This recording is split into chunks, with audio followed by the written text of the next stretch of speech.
Hi everyone, it's Tuesday morning and I'm busy sewing back at the machine after my event over the weekend. And today I'm focusing on all the paintbrush roll orders that I received over the weekend. I've got quite a lot of pockets to sew, lots to catch up on, and I still need to make more stock for my last market this coming weekend at the Guildhall in Leicester. But for now I'm working on paintbrush roll orders.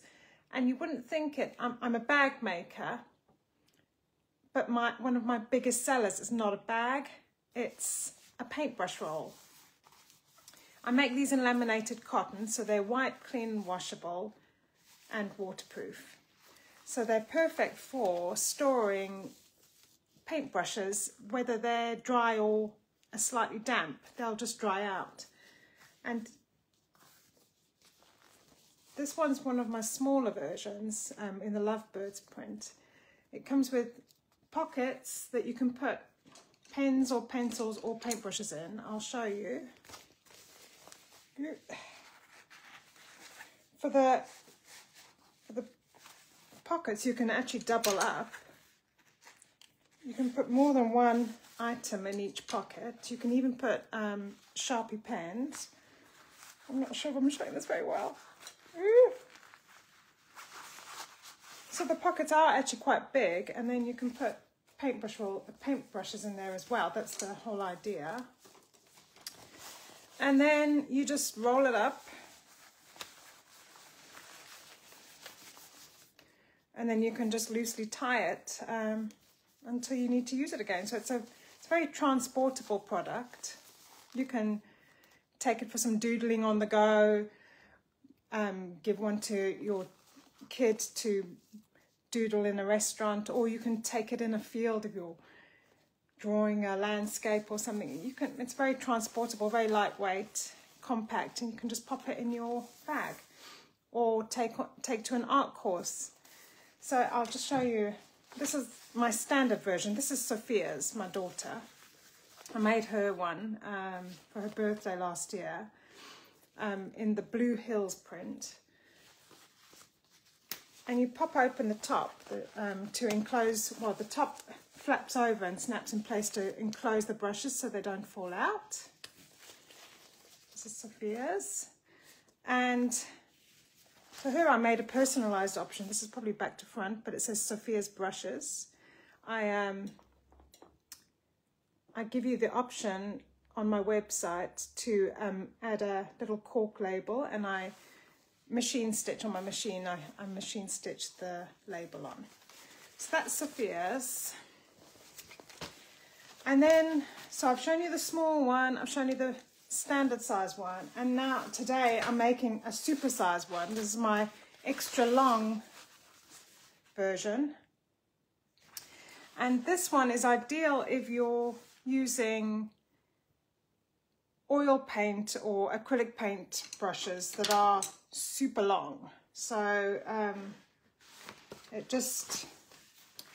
not going to be able to do this very well. I'll show you now. Ooh, this was not a good idea. So the pockets are extra long. Still the same number of pockets that my standard paintbrush roll has, 15 pockets, but the pockets are extra long, and once I've added the backing to this, it'll flap over. But what I do for my extra long paintbrush roll is I include double snaps, so that depending on the length of your brushes, you can adjust the flap over accordingly. So that's going to be one of my super size paintbrush rolls. I don't get asked them that often. I think my most popular one is my standard size, because that accommodates most artists' requirements. These ones are £29. If you want it personalised, it's £34. And then the smaller one, this little ditty one, I've got another one here. These are £25. And the larger one, can't remember how much that is. It might be £38. I can't remember, I'll have to check. Anyway, in other news, this fabric that I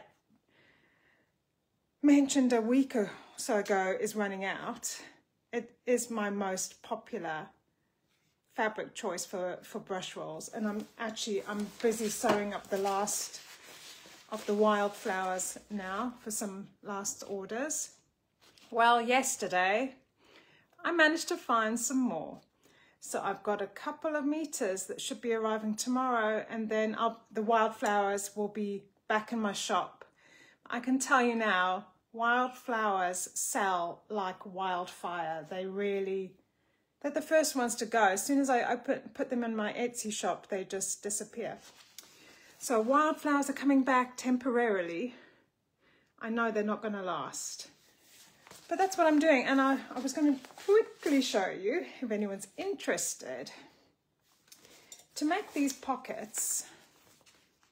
I'm sewing on a waterproof fabric, so to get them perfectly straight, it's really, I can't draw on this side of the fabric because it would just leave, if I used something like a pencil, it would leave lines, and besides which it's wiped clean, so it doesn't work. I've also tried sewing these pockets from the front, and it just, because it's a waterproof fabric, it tends to bunch under my machine and pucker up. So the best way that I can do this, let me show you, is I draw with a pencil on the back. I draw the lines on the pencil, and I sew these from the back. So I'm basically sewing the pockets blind. But as long as I sew in a straight line and I reinforce at the top and bottom, it seems to do the trick. And I've made hundreds of these now. I'll just show you. I'm busy making a pocket now. And I set my machine to the longest length. These aren't, they might look quick to make, but they're not quick to make because you've got to go slow. On a waterproof fabric, you can't just race over if you want a neat result. And I just feel with my finger where the pocket line is.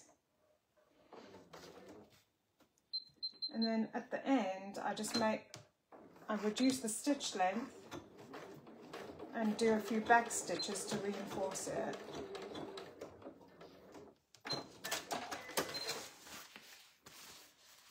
And there's your neat little pocket. It takes me a while, and then after this, I've still got to embroider the name tags, and then I've got to add the backing. Then I've got to add the little snaps at the top. So it's quite a process to get these done. So I better get to it. Anyway, that's all from me today, my Tuesday rambling, and I hope you're having a lovely sunny day. I'm sewing in a sunbeam. What could be better? Bye.